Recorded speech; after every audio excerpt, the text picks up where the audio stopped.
प्रेम क्या है? यह प्रश्न जितना सरल दिखाई देता है उतना ही गहरा और रहस्यमय है, क्योंकि जीवन में जो सबसे महत्वपूर्ण है वही सबसे अधिक अव्याख्येय है। जिसे शब्दों में कहा जा सके वह सीमित हो जाता है और प्रेम असीम है। जिसे परिभाषित किया जा सके वह वस्तु बन जाता है और प्रेम वस्तु नहीं, अनुभव है।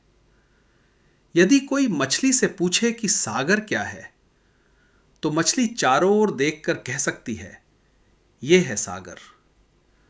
लेकिन यदि उससे कहा जाए कि शब्दों में बताओ, तब वह असमर्थ हो जाएगी, क्योंकि वह सागर को जानती है, जीती है, लेकिन कह नहीं सकती।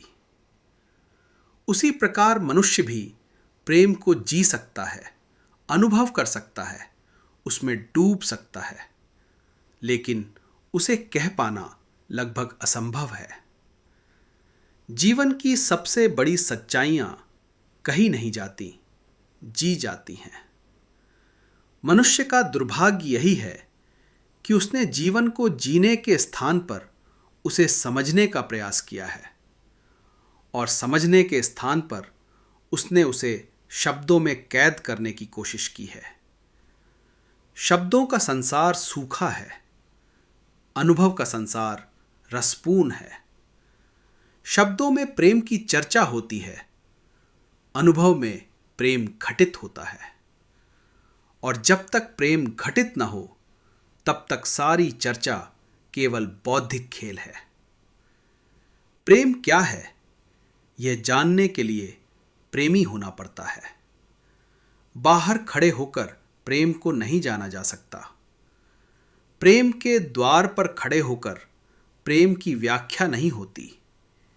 भीतर उतरना पड़ता है और भीतर उतरने के लिए मनुष्य को अपनी सारी धारणाएं, अपने सारे भय, अपनी सारी सामाजिक शर्तें छोड़नी पड़ती हैं, क्योंकि प्रेम स्वतंत्रता में खिलता है, बंधन में नहीं। मनुष्य का जीवन विरोधाभासों से भरा है। वह प्रेम चाहता है लेकिन उससे डरता है। वह निकटता चाहता है लेकिन खो जाने से भयभीत है। वह मिलन चाहता है लेकिन अपना अहंकार भी बचाए रखना चाहता है, और यही संघर्ष उसे प्रेम से दूर कर देता है। क्योंकि प्रेम का प्रथम नियम है अहंकार का विसर्जन। जहां मैं बचा रहता है वहां प्रेम नहीं आता, वहां केवल संबंध का भ्रम होता है। प्रेम में दो नहीं रहते, एक हो जाते हैं, और यही एकत्व की झलक संभोग में मिलती है। इसीलिए मैं कहता हूं कि संभोग परमात्मा की सृजन ऊर्जा का द्वार है, क्योंकि संभोग के क्षण में मनुष्य पहली बार अपने सीमित अस्तित्व से बाहर निकलता है। उस क्षण में वह स्वयं को भूल जाता है। समय रुक जाता है, विचार रुक जाते हैं, केवल अनुभव बचता है, शुद्ध, मौन, जीवंत। लेकिन मनुष्य ने संभोग को भी विकृत कर दिया है। उसने उसे पाप कहा, वर्जित कहा, दबाया, छिपाया, अपराध बोध से भर दिया। और जब कोई ऊर्जा दबाई जाती है तो वह विकृति बन जाती है।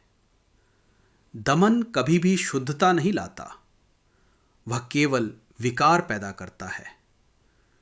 जिस समाज ने संभोग को पाप कहा, उसी समाज में कामुकता सबसे अधिक छिपे रूप में फूटी है। क्योंकि जो दबाया जाता है वह अंधेरे में और गहरा हो जाता है। संभोग स्वयं में पाप नहीं है, वह जीवन की सबसे मौलिक ऊर्जा है। वही ऊर्जा वृक्ष को फूल बनाती है, वही ऊर्जा बीज को अंकुर बनाती है, वही ऊर्जा पक्षी को गीत देती है, वही ऊर्जा मनुष्य को प्रेम देती है। यह ऊर्जा परमात्मा की रचनात्मक शक्ति है और जब मनुष्य इसे समझकर जीता है तब यही ऊर्जा ध्यान का द्वार बन जाती है। समस्या संभोग में नहीं है, समस्या अचेतनता में है। यदि संभोग केवल शरीर का खेल रह जाए तो वह पशुता है। यदि उसमें मन जुड़ जाए तो वह प्रेम बनता है, और यदि उसमें चेतना जुड़ जाए तो वही ध्यान बन जाता है। यही यात्रा है, संभोग से समाधि की ओर। यही क्रम है, शरीर से मन, मन से आत्मा। मनुष्य को सिखाया गया है कि शरीर से लड़ो, इच्छाओं को दबाओ, कामना को मारो। लेकिन जिसने शरीर से युद्ध किया वह कभी शांति नहीं पा सकता, क्योंकि शरीर शत्रु नहीं है, वह मंदिर है। उसके भीतर वही जीवन ऊर्जा बह रही है जो संपूर्ण अस्तित्व में बह रही है। उसे नकारना अस्तित्व को नकारना है, उसे स्वीकारना अस्तित्व को स्वीकारना है। जब मनुष्य अपनी कामना को स्वीकारता है, उसे देखता है, समझता है, तब उसमें परिवर्तन शुरू होता है। क्योंकि चेतना की रोशनी में कोई भी ऊर्जा शुद्ध हो जाती है, कामना भी शुद्ध हो जाती है, और शुद्ध कामना प्रेम बनती है। शुद्ध प्रेम ध्यान बनता है, और ध्यान समाधि में खिलता है। प्रेम का अर्थ है दूसरे में स्वयं को खो देना, और यह खोना वास्तव में मिलना है। क्योंकि जब तक मैं अलग है तब तक अकेलापन है, और अकेलापन मनुष्य का सबसे बड़ा दुख है। वह हर संबंध में उसी अकेलेपन से बचना चाहता है, लेकिन वह सफल नहीं होता, क्योंकि संबंध बाहर से बनाए जाते हैं, प्रेम भीतर से जन्म लेता है। जब प्रेम होता है तब मनुष्य पहली बार महसूस करता है कि वह अलग नहीं है, वह जीवन से जुड़ा है, अस्तित्व से जुड़ा है। वही अनुभव ध्यान में गहराता है। संभोग में वह क्षणिक होता है, ध्यान में स्थायी। संभोग में अनजाने में होता है, ध्यान में सजगता से। संभोग में बाहर के माध्यम से, ध्यान में भीतर के माध्यम से। इसलिए मैंने कहा है संभोग से समाधि की ओर। संभोग अंत नहीं है, आरंभ है।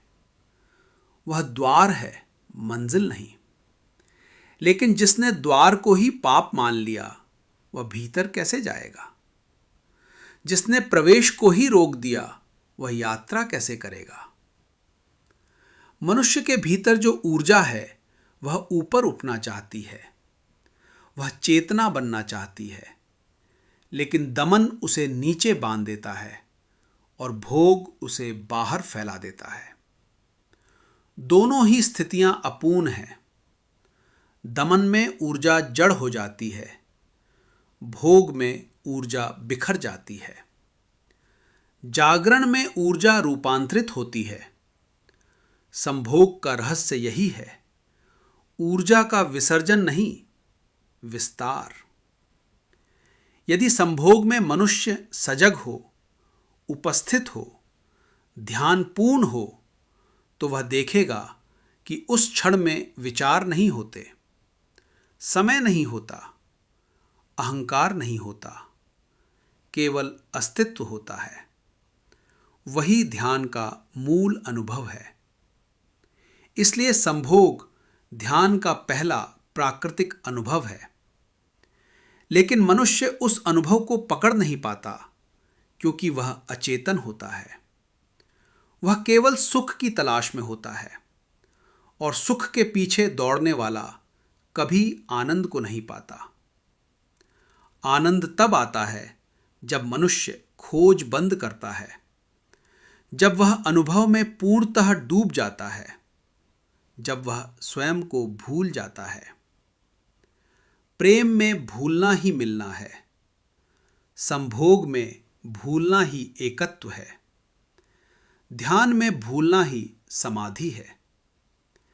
तीनों का सार एक है, अहंकार का विसर्जन। इसलिए जो प्रेम को समझता है वह ध्यान को समझने के करीब आ जाता है, और जो ध्यान को समझता है वह परमात्मा को छू लेता है। लेकिन समाज ने प्रेम को भी विकृत किया है। उसने संबंध बनाए हैं, अनुबंध बनाए हैं, विवाह की संरचनाएं बनाई हैं, लेकिन प्रेम नहीं बनाया जा सकता। प्रेम स्वतः घटित होता है। वह व्यवस्था से नहीं आता, स्वतंत्रता से आता है। और जहां स्वतंत्रता नहीं है वहां प्रेम का फूल नहीं खिल सकता।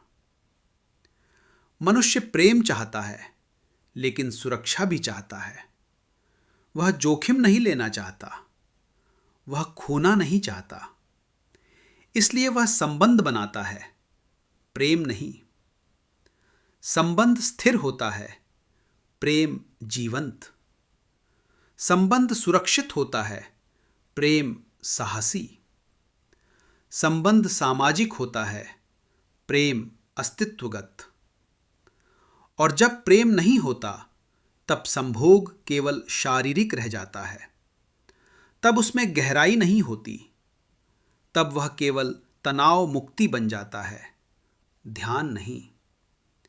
लेकिन जब प्रेम होता है तब संभोग ध्यान का द्वार बनता है। तब वह ऊर्जा का मिलन नहीं, चेतना का मिलन बन जाता है। मनुष्य को प्रेम सीखना होगा, और प्रेम सीखने का अर्थ है स्वयं को छोड़ना सीखना। क्योंकि प्रेम में वही खोता है जो अहंकार है, और वही मिलता है जो आत्मा है। यही कारण है कि प्रेम में आनंद है और भय भी।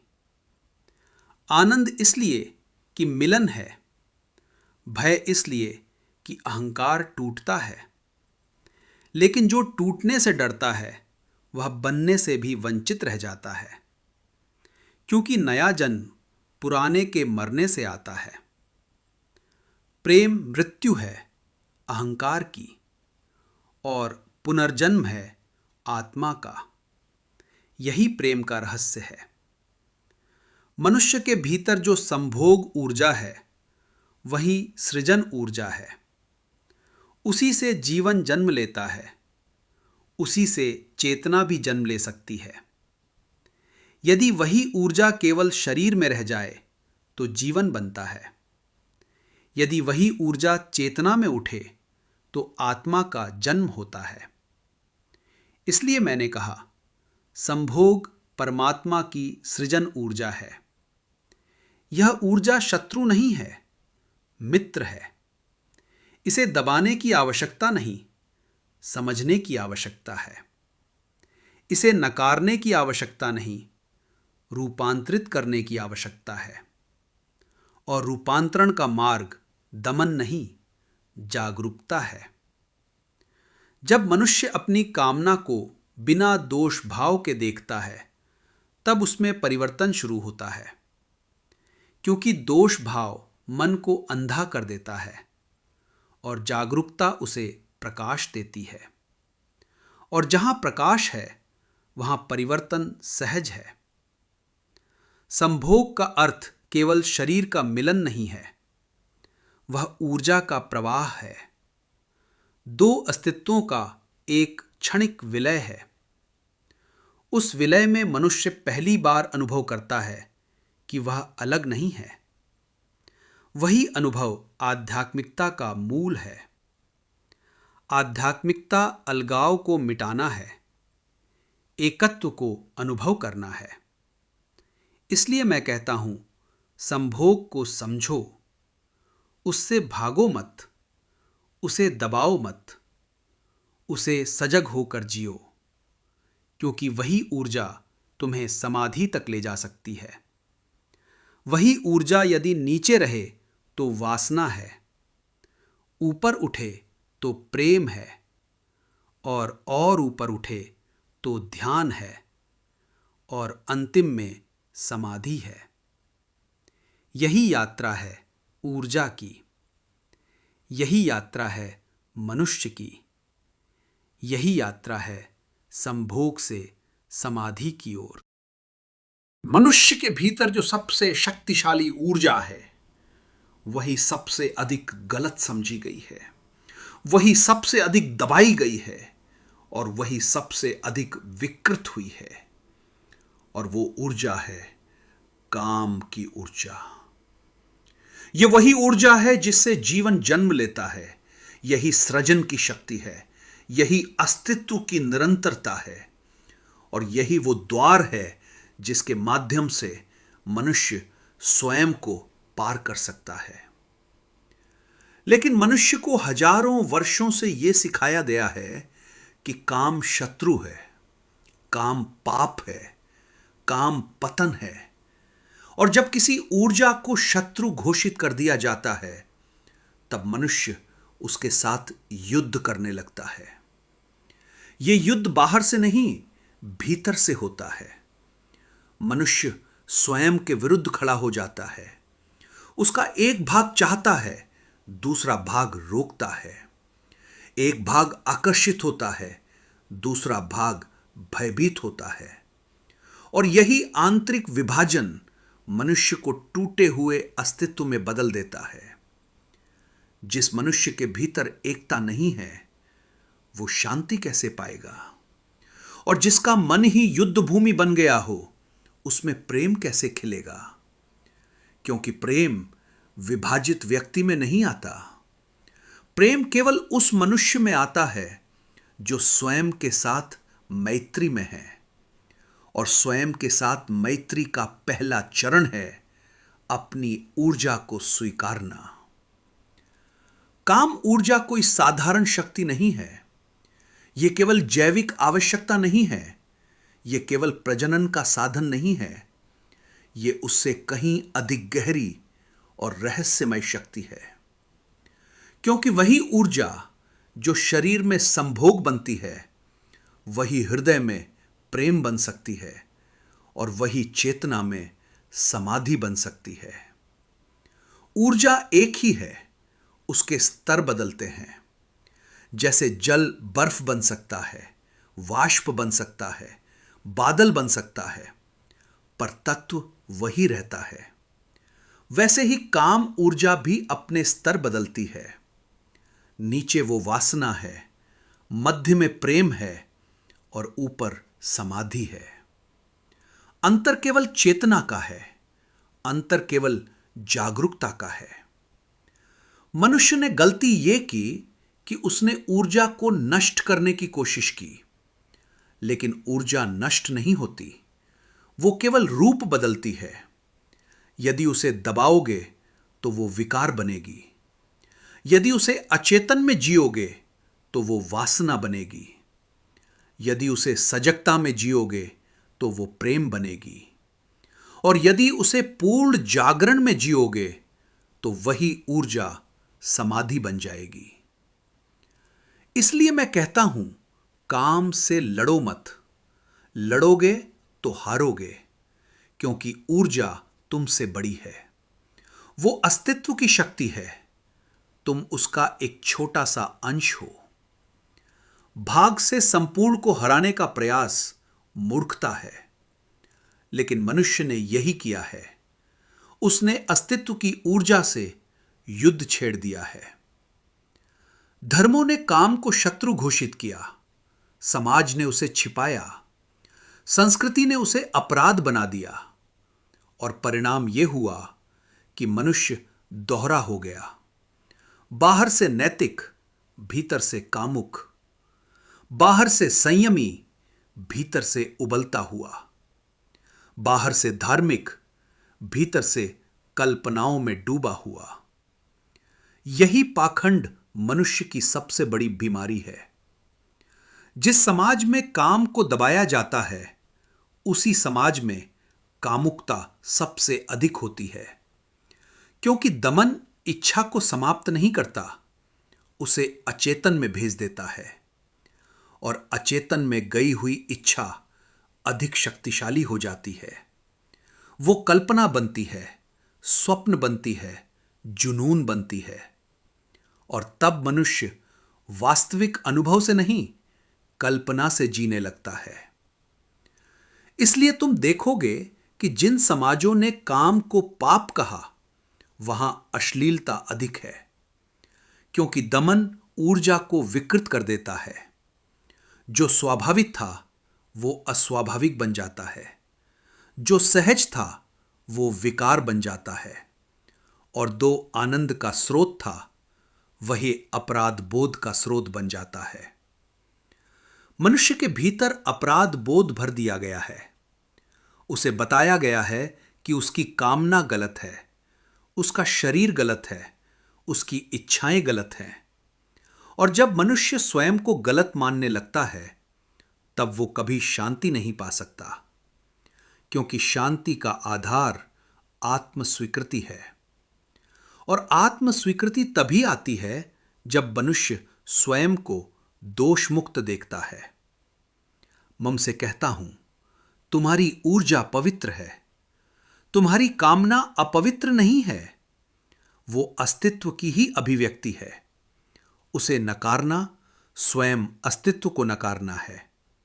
उसे स्वीकारना अस्तित्व के साथ एकत्व की दिशा में पहला कदम है। लेकिन स्वीकारना भोग नहीं है। यह बहुत सूक्ष्म अंतर है। दमन और भोग दोनों अचेतन हैं। दमन ऊर्जा को रोकता है, भोग ऊर्जा को बिखेरता है। दोनों में जागरूकता नहीं है, और जहां जागरूकता नहीं वहां रूपांतरण नहीं। जागरूकता ही रूपांतरण है। यदि मनुष्य अपनी कामना को देख सके, बिना निर्णय के, बिना दोष भाव के, बिना दमन के, तो उसमें परिवर्तन शुरू हो जाता है। क्योंकि देखने से दूरी बनती है, और दूरी से स्वतंत्रता आती है, और स्वतंत्रता से ऊर्जा का नया प्रवाह शुरू होता है। जब मनुष्य सजग होकर संभोग करता है, तब वो केवल शरीर नहीं रहता, वो अनुभव बन जाता है। वो देख सकता है कि उस क्षण में विचार रुक जाते हैं, मन शांत हो जाता है, समय गायब हो जाता है, अहंकार ढीला पड़ जाता है, और एक गहरा आनंद उत्पन्न होता है जो केवल शारीरिक नहीं है, वह अस्तित्वगत है। यही कारण है कि संभोग मनुष्य को इतना आकर्षित करता है, क्योंकि वह क्षणिक रूप से उसे स्वयं से मुक्त कर देता है। वह क्षणिक ध्यान है, वह अनजाना ध्यान है, वह अचेतन ध्यान है, लेकिन उसमें ध्यान का बीज छिपा है। ध्यान और संभोग में गहरी समानता है। दोनों में मन रुकता है, दोनों में समय गायब होता है, दोनों में अहंकार ढीला पड़ता है, दोनों में एकत्व का अनुभव होता है। अंतर केवल इतना है कि संभोग बाहर के माध्यम से होता है और ध्यान भीतर के माध्यम से। संभोग क्षणिक है, ध्यान स्थायी। संभोग अनजाना है, ध्यान सजग। यदि मनुष्य संभोग के अनुभव को सजगता से जीना सीख ले, तो वही ऊर्जा ध्यान में प्रवेश का मार्ग बन जाती है। तब संभोग केवल विसर्जन नहीं रहता, वह विस्तार बन जाता है। तब ऊर्जा नीचे से ऊपर उठने लगती है। तब शरीर का मिलन चेतना का मिलन बन जाता है। लेकिन इसके लिए प्रेम आवश्यक है, क्योंकि बिना प्रेम के संभोग केवल जैविक है। प्रेम ही ऊर्जा को ऊपर उठाता है। प्रेम ही शरीर को हृदय से जोड़ता है, और हृदय ही आत्मा का द्वार है। इसलिए संभोग से सीधे समाधि नहीं होती। संभोग से प्रेम और प्रेम से समाधि, यही यात्रा है। काम से प्रेम, प्रेम से ध्यान, ध्यान से समाधि। जब मनुष्य प्रेम में होता है तब उसकी ऊर्जा का स्वर बदल जाता है। तब उसमें कोमलता आती है, करुणा आती है, साझा होने की क्षमता आती है। तब वह दूसरे को वस्तु नहीं, अस्तित्व का हिस्सा मानता है। तब संभोग स्वामित्व नहीं, समर्पण बनता है। तब उसमें हिंसा नहीं, लय होती है। प्रेम संभोग को पवित्र करता है, क्योंकि प्रेम में अहंकार कम होता है, और जहां अहंकार कम है वहां चेतना अधिक है, और जहां चेतना अधिक है वहां ऊर्जा ऊपर उठती है। यही आध्यात्मिक रसायन है, ऊर्जा का रूपांतरण। मनुष्य को यह समझना होगा कि काम ऊर्जा को नष्ट नहीं किया जा सकता, उसे केवल बदला जा सकता है। और बदलने का एक ही मार्ग है, जागरूकता। दमन से ऊर्जा अंधेरी होती है, जागरूकता से प्रकाशमान।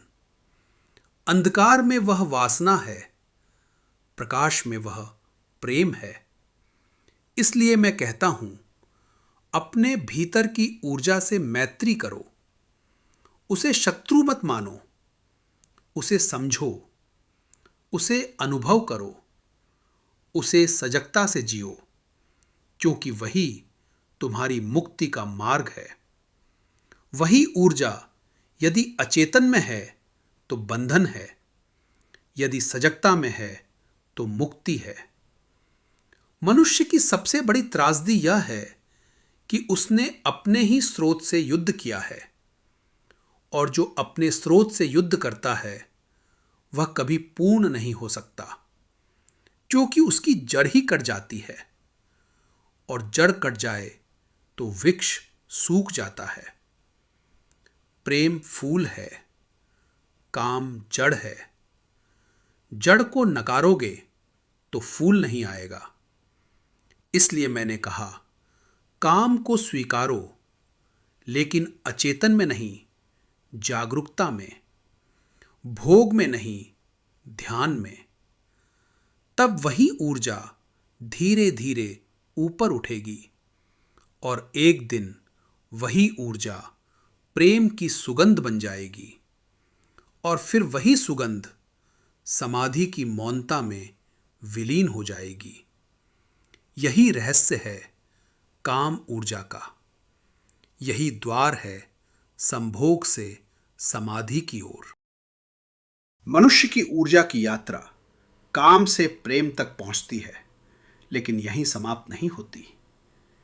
प्रेम भी अंतिम नहीं है, वह मध्य है, सेतु है, द्वार है। काम ऊर्जा का बहिर्गमन है, प्रेम ऊर्जा का संतुलन है, और ध्यान ऊर्जा का अंतर्गमन है। प्रेम में दो चेतनाएं मिलती हैं, ध्यान में चेतना स्वयं में लौटती है। इसलिए प्रेम की परिपक्वता ध्यान को जन्म देती है। जब प्रेम अपरिपक्व होता है तब उसमें अभी भी काम की छाया रहती है। उसमें चाह है, अपेक्षा है, पकड़ है। मनुष्य दूसरे को चाहता है क्योंकि उसे अपने भीतर खालीपन लगता है। वह दूसरे से भरना चाहता है। इसलिए प्रेम भी संघर्ष बन जाता है। स्वामित्व, ईर्ष्या, भय और असुरक्षा से भरा हुआ। यह प्रेम नहीं, परिष्कृत वासना है। लेकिन जब प्रेम जागरूक होता है तब वह बदलने लगता है। तब प्रेम मांग नहीं रहता, साझेदारी बन जाता है। तब व्यक्ति दूसरे को पाने की कोशिश नहीं करता, दूसरे के साथ होने का उत्सव मनाता है। तब प्रेम स्वतंत्रता देता है, बंधन नहीं। क्योंकि प्रेम का स्वभाव फैलना है, पकड़ना नहीं। ऐसे प्रेम में ऊर्जा का स्वर बदल जाता है। काम में जो तीव्रता थी वह कोमलता बनती है। वासना की आग करुणा की ऊष्मा बनती है। शरीर की आकांक्षा आत्मा की निकटता बनती है। तब प्रेम केवल शारीरिक नहीं रहता, वह अस्तित्वगत हो जाता है। दो व्यक्ति केवल शरीर से नहीं मिलते, चेतना से जुड़ते हैं। जब दो चेतनाएं प्रेम में मिलती हैं, तब एक अद्भुत अनुभव जन्म लेता है, क्षणिक अद्वैत का। कुछ पल के लिए व्यक्ति स्वयं को भूल जाता है, अहंकार ढीला पड़ जाता है, सीमाएं नरम हो जाती हैं। व्यक्ति महसूस करता है, मैं और तुम अलग नहीं। यही प्रेम का गहरा रहस्य है और यही ध्यान का बीज है। ध्यान क्या है? ध्यान वही अनुभव है, लेकिन बिना दूसरे के। प्रेम में तुम दूसरे के माध्यम से स्वयं को भूलते हो। ध्यान में तुम सीधे स्वयं में उतरते हो। प्रेम में मिलन बाहरी है, ध्यान में मिलन आंतरिक है। इसलिए जो प्रेम को पूर्णता से जीता है, वह ध्यान के लिए सहज तैयार हो जाता है। जब प्रेम परिपक्व होता है, तब व्यक्ति को अनुभव होने लगता है कि जो आनंद प्रेम में मिला वह दूसरे पर निर्भर है। वह आनंद सुंदर है, लेकिन क्षणिक है। मिलन आता है और चला जाता है। तब भीतर एक नई खोज जन्म लेती है। क्या ऐसा मिलन संभव है जो कभी टूटे नहीं? क्या ऐसा आनंद संभव है जो किसी पर निर्भर न हो?